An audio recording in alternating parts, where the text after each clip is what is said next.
Well, good evening, everybody. Captain Namco here. Today is Thursday, December the 5th, and it is 10:46 p.m. Central Standard Time, and that means it is 11:46 p.m. Eastern Standard Time. All right, let's move into a little bit of a bowling talk for tonight here. I am scheduled to bowl tomorrow night. So, a bunch of various things have been running through my head since what happened a few weeks ago, with how the lanes were playing much differently than they normally play. Um, I was seeing more splits than there were spares, more open frames than usual. Um, I was even seeing gutter balls being thrown. Um, a lot of this was because the lanes dried out really fast early on. Um, and I'm honestly hoping I'm not going to see a repeat of what I seen a few weeks ago. So I mean, it really varies.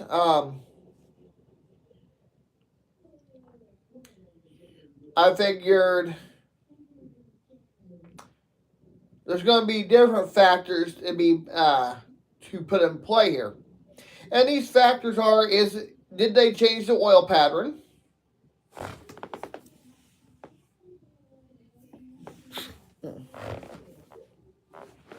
Um,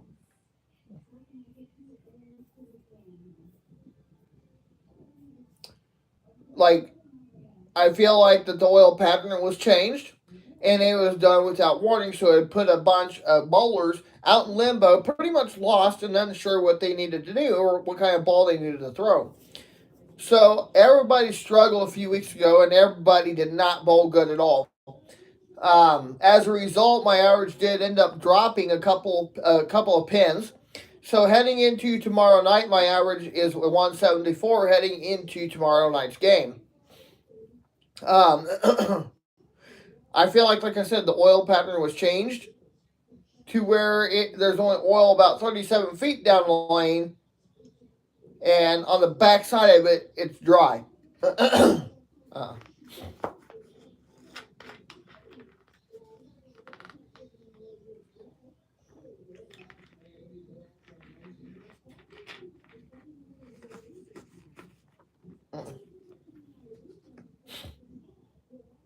so these factors could also play a role in the game as to how well everybody bowls.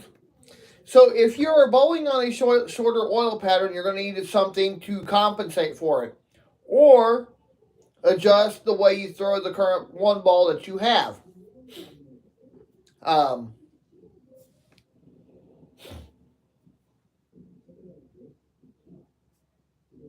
that's the biggest thing.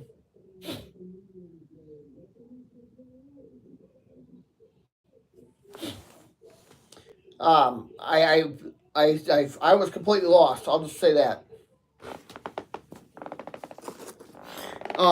The biggest, and another thing is, could this be a permanent thing? So, I'm thinking if this could be a permanent thing, a permanent change, if they did change the oil pattern, I'm not saying that they did, I'm saying if they did and it becomes a permanent thing, then bowlers are going to have to figure out during the off season what they need to bring out to the bowling alley. Pardon me, to help them get through the tougher oil patterns.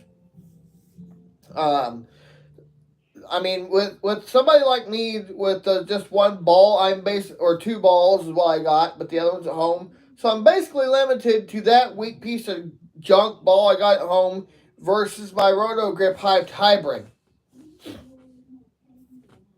Um,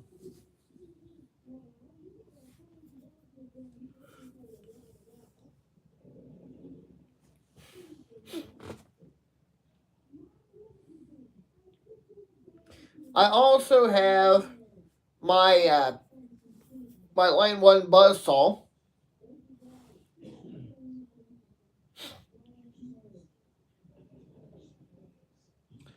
and I'm thinking maybe I might be able to use it.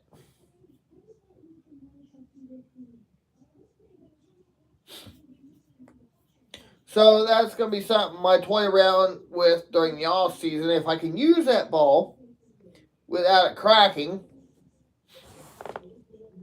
that I might bring that out.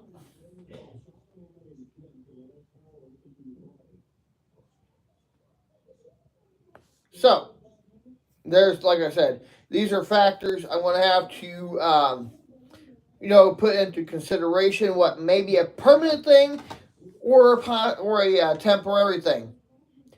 Now, another thing that I need to put in perspective is how my ball is transitioning or behaving on the backside of the lane once it reaches the backside of that oil. If it's hooking sooner, then you know the bowling alley is using a shorter oil pattern.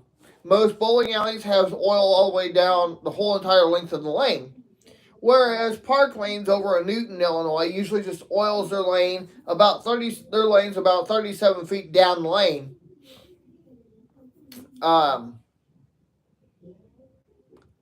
So that's a huge factor.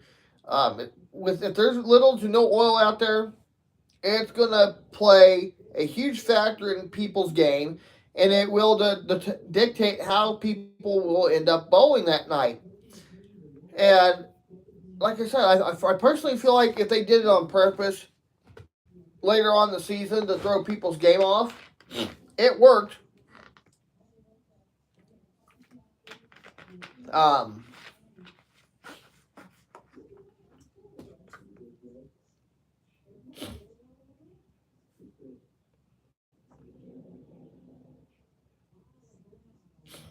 I personally feel like that it could be the case that they did this, and it did. I'm sure it probably hurt everybody's average with the way everybody bowled.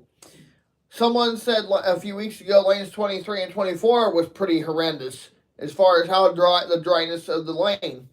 I can honestly say I have never seen lanes that bad. But I'm hoping and I'm praying to God, the bowling gods, and God in general. I am praying that I do not see a repeat of what we've seen a few weeks ago.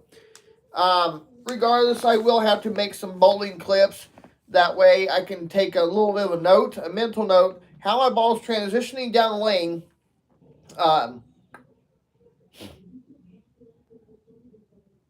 And kind of, say, okay, the oil is transitioning quicker. So I, as a bowler, know that I have to make an adjustment with my feet and create an angle